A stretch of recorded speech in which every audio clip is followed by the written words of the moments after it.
Good evening, everyone, once again. And now we are talking about verb, right? Verb. This is a topic I want to tell you today.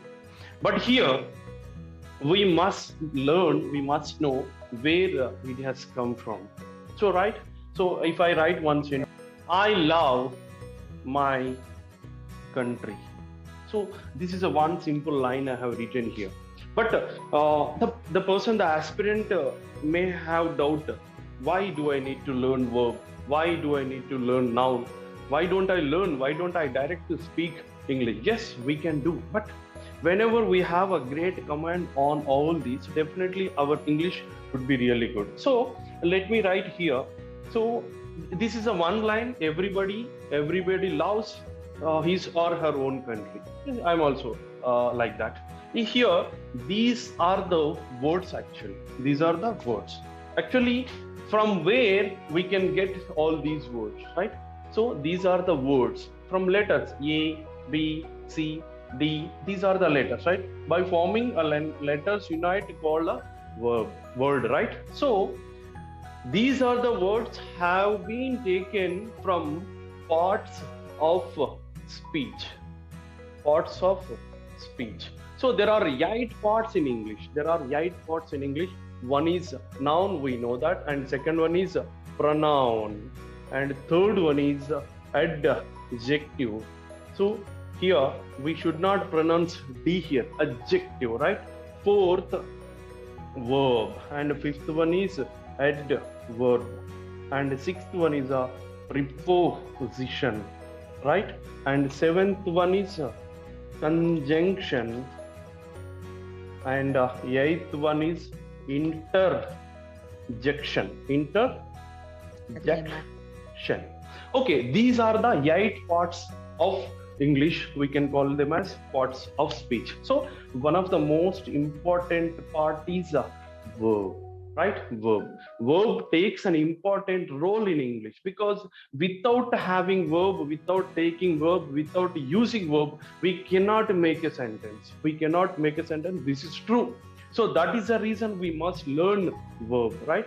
Not only verb, everything we have to learn, because I come from pronoun, love come from verb, and my come from adjective, possessive adjective, and country is a noun. Because whatever the sentence we take in English, so without having the particular word comes under parts of speech. So that is the most important thing. That is the reason we must aware of all these things. Okay, and just we'll talk about, already we know noun, the person or thing or place. We have given the name to a person, place or thing is called noun. What is this? If I ask you, what is this? You can say this is a marker. What is this? You can say this is a duster. So because we have given a particular name to this, this is called noun. So instead of duster, I can say it is. It is helping me. It is called pronoun here, and it is really good. Good is an adjective here. It wipes the board. Wipe is a verb, right? It is wiping neatly. Neatly is an adverb here. Okay, I placed it on my hand. On is a preposition here. Okay, I bought duster and marker. I bought what? Duster and marker. The conjunction, what is the word which is combining the two words or sentences is called conjunction, right? All of a sudden I have dropped this. How? Whoa, sorry. What? So these are the things, certain expressions are called interjection. So these are the things about just a small brief about parts of speech. And now I'm going to tell you what is verb. Okay, thank you. Actually, it is not wiping clearly. So clearly is an adverb here. Okay, I need some cloth. Okay, sir. So what is verb actually? So verb is a word. Maximum people, if I ask anyone what is verb, they tell an action. Verb is an action. So actually, so this is quite correct, but not always, because verb sometimes shows the state. the state or state of being. Verb sometimes shows the possession, the ownership, because I am here. So here am is a verb, and here I have a car. Have is also a verb here, because have is letting us know the possession, the ownership, and here am is showing my state. And as well as what am I doing? I am writing something on the board. So here the writing is an action which I am doing now. So this is action. So verb is nothing but an action, verb is nothing but a state of being, and as well as verb is nothing but having something. It shows the possession, right? This is a small introduction about verb. Again, the verb has been classified into several parts, several categories based on their function. So verb have been categorized different parts based on their function in the particular area. So mainly it has been divided into, we can call it as action verb, and as well as here 𝐂𝐥𝐴𝐿𝐼𝐴𝑟𝑦, auxiliary verb, right? As the subject is a bit lengthy, just I'm speaking a bit fast. Okay, so action verb and as well as auxiliary verb. So action verb, we know that verb forms. I think I am visible. Verb forms V1, V2, V3, V4. Just we will discuss a brief on it. What is V1? So V1 is nothing but a base form of a verb, right? Base form of a verb. And what is V2? V2 is nothing but a past form of a verb. Past. Okay, FO or M form. And V3 is nothing but a past participle, right? And V4, we can call it as a present participle.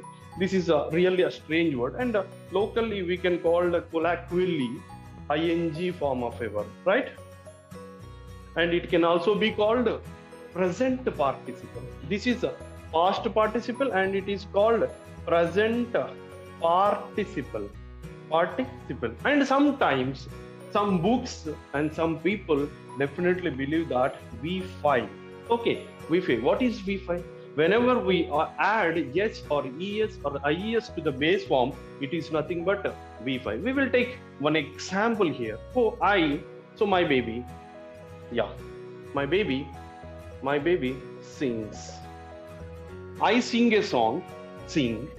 I sang a song. I have sung a song. Now I am singing, right? I am singing. So whenever I change the subjective pronoun as she, I use she sings. So this is nothing but V5. Whenever we add yes or es or ies to the base form of verb, it is called V5. Sometimes it can also be called V1, yes or es or ies. Okay, but we must know where can we use these. Okay, that is most important. The name is not important in speaking language, learning language, but whenever we use them properly, that is most important things we must follow. If I write here, I don't know, this is good enough. I don't know, this is correct form of a sentence. But if I write she don't know, this is wrong. Because this is wrong, because whenever we change the subjective as she here, so we need to change do not as does not, doesn't. So this is how learning English is most important. Even prominent English people, English speakers commit mistake in this area, right? So as we are learners and we are sharEvery's, we do not do that type of mistakes. Thank you. And this is just introduction about action verb. We know that. And how can we know the verbs actually? So whatever the things we are doing daily, since morning to just after sleeping, just dreaming, all these are action verbs. Whatever the things we are doing since morning, just we have to count them, we have to speak out them. Definitely we can easily get some new vocabulary from speaking to ourselves. Okay, and just I am wiping it out. So we have learned action verb and verb forms, right? And whenever we talk about auxiliary verbs, again these auxiliary verbs have been divided into two parts. Don't get confused, I'm making the things clear here. Okay, so one is primary auxiliary. Whenever I say primary auxiliary, okay, you don't think that this is secondary auxiliary. Not secondary, modal. Okay, modal auxiliaries. Okay, and okay, if you talk about modal auxiliaries, can, could, we know that may, might, will, would, shall, should, must. Okay, need to, dare to, used to, all these are modal auxiliaries. Fortunately, this is my fortunate because I am also having this session.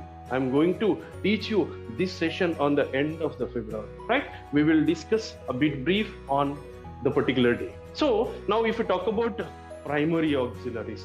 So what are the primary auxiliaries? This is the most important topic in English because without having primary auxiliary, there is no sentence exist in English. Okay, so basically primary auxiliaries are be forms and do forms and have forms. So just now I have told you one thing, that without having these primary auxiliaries, we do not have any English single sentence, right? Because if I write I am Suresh, so am is a primary auxiliary. Okay, and so I have a good marker, so have is a primary auxiliary. I am teaching English now, teaching, do form, right? So this is how whatever the sentence we take in English, without having these three forms, we cannot get any single sentence in English. That is the reason we must learn be forms, do forms, and as well as have forms. Just we will jump into the subject. So, and again, just I am wiping it out just a bit because I'll get some another marker. So be forms, if we take again, we have three seasons, so we three tenses, right? Present, am, is, or. Already we know these things actually. Am, is, or we know we are using, and was, were. Okay, was, were. These are the present be forms, and as well as these are the past be forms. And again, if we talk about do forms, do or does, and again past do form is did. If we talk about have forms, have or has, present have forms, and had is a past have form, right? If we talk about future be forms, just add be to the will be. What is the future do form? Do we have? Yes, add do to the will. What is the future have form? Just add have to the will. So will be, will do, and will have. Okay, these are the things actually most important in English we must learn. Actually, we are using them daily, but these are the names we have given now. So, and this can also be called helping verb. So, auxiliary verb can also be called helping verb. We know that. And again, based on the function, based on the activity, based on the state, the verbs have been divided into again two parts. Don't get confused. Okay, so again verbs have been divided into two parts.